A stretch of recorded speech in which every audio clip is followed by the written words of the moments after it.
جب میاں بیوی کا نکاح ہو تو اللہ یہ چاہتے ہیں کہ اب ان کا ہر کام کیا ہونا چاہیے؟ مشترک. دیکھو تہجد میں تنہائی پسند ہے نا اللہ کو, لیکن بیوی والی کس بغیر تنہائی ہو یہ پسند نہیں ہے.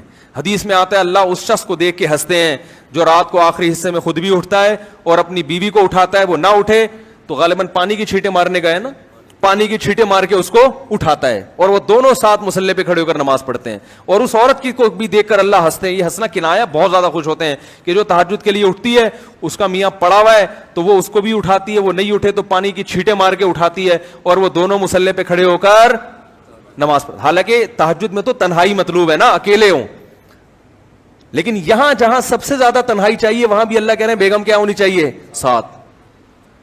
نہیں یاری بات میرا خیال ہے کیوں؟ اور قرآن کے الفاظ دیکھو, آج جو ہم نے سورت پڑھی ہے تراویح میں, یوم یفر المرء من اخیہ, یہ ٹیکنیکل باتیں آپ کو سننے کو مل رہی ہیں, ان کی قدر کرو. قرآن کہہ رہا ہے قیامت کا ایسا وحشت والا دن ہوگا کہ انسان اپنے بھائی سے دور بھاگے گا. بھائی کو اللہ نے کیا کہا؟ بھائی. وصاحب یوم یفر المرء من اخیہ وامہ, اپنی ماں سے بھی دور بھاگے گا. وہ کہے گا بھائی میں اپنے آپ کو بچاؤں, یہ اماں کہاں سے آ گئی ہے, اس مصیبت میں اماں گئی, میری نیکیاں نہ مانگ لے مجھ سے, یہ ڈر ہوگا, بس اپنے آپ کو بچاؤ. تو قرآن کے الفاظ کیا ہیں؟ یوم یفر المرء من اخیہ, انسان اپنے بھائی سے دور بھاگے گا, وامہ, اپنی ماں سے دور بھاگے گا, وابیہ, اپنے باپ سے دور بھاگے گا, وصاحبتہ, یہاں بیوی نہیں کہا بیوی سے بلکہ اس سے جس کے ساتھ یہ رہا کرتا تھا.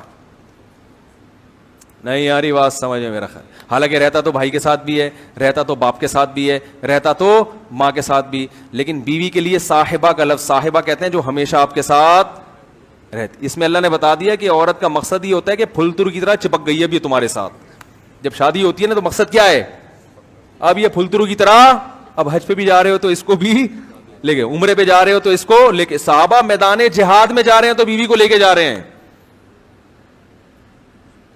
تو یہ شریف آدمی کی علامت ہوتی ہے, کہیں تفریح پہ جا رہا ہے تو بیگم اس کے ساتھ پھلترو کی طرح چپکی ہوئی. اس کا فائدہ یہ ہوتا ہے کہ وہ پکنک پہ ادھر ادھر آنکھ مٹکنے کی کوشش, اس کو پتا ہوتا ہے فرشتے شاید میری ایسی نگرانی نہ کریں جیسی یہ کر رہی, تو برائیوں سے بھی بچتا ہے انسان. اور سفر میں جانے کے بعد انسان میں جو خواہش پیدا ہوتی ہے, شہوت پیدا ہوتی ہے, گھر سے دوری کی وجہ سے اس کے ناجائز طرف جانے کے امکانات بڑھ جاتے ہیں, کیونکہ بیگم تو ہے نہیں, اور خطرہ اس لیے بھی ہوتا ہے کہ کوئی پوچھنے والا بھی نہیں ہے. اپنے شہر میں, اپنے ملک میں تو آدمی برائی کرتے ہوئے ڈرتا ہے نا کہ پکڑا جاؤں گا, لوگ بولیں گے تو یہاں کیا کر رہا ہے بھائی, تو وہی ہے نا جو ادھر رہتا ہے, گولے گھنٹے کی دکان کے ساتھ رہتا ہے, تو پکڑ لیتے ہیں. کسی اور ملک میں کون, کس کو کیا پتا کون ہے, تو زنا کی طرف جانے کے امکانات کیا ہوتے ہیں. تو وہاں بیگم اگر ساتھ ہوگی تو نگرانی بھی ٹائٹ والی ہوگی. ویسے فرشتے زیادہ نگرانی کرتے ہیں, ایک میں مثال دے رہا تھا, نگرانی بھی کیا ہوگی, کیونکہ کلپ بنا دیتے ہیں لوگ کہ اس نے بیگم کو فرشتوں سے بھی زیادہ اعلیٰ کہہ دیا تو کفر دار اسلام سے خارج ہو گیا. تو نگرانی بھی ٹائٹ والی ہوگی اور برائی کے جذبات بھی پیدا نہیں ہوں گے.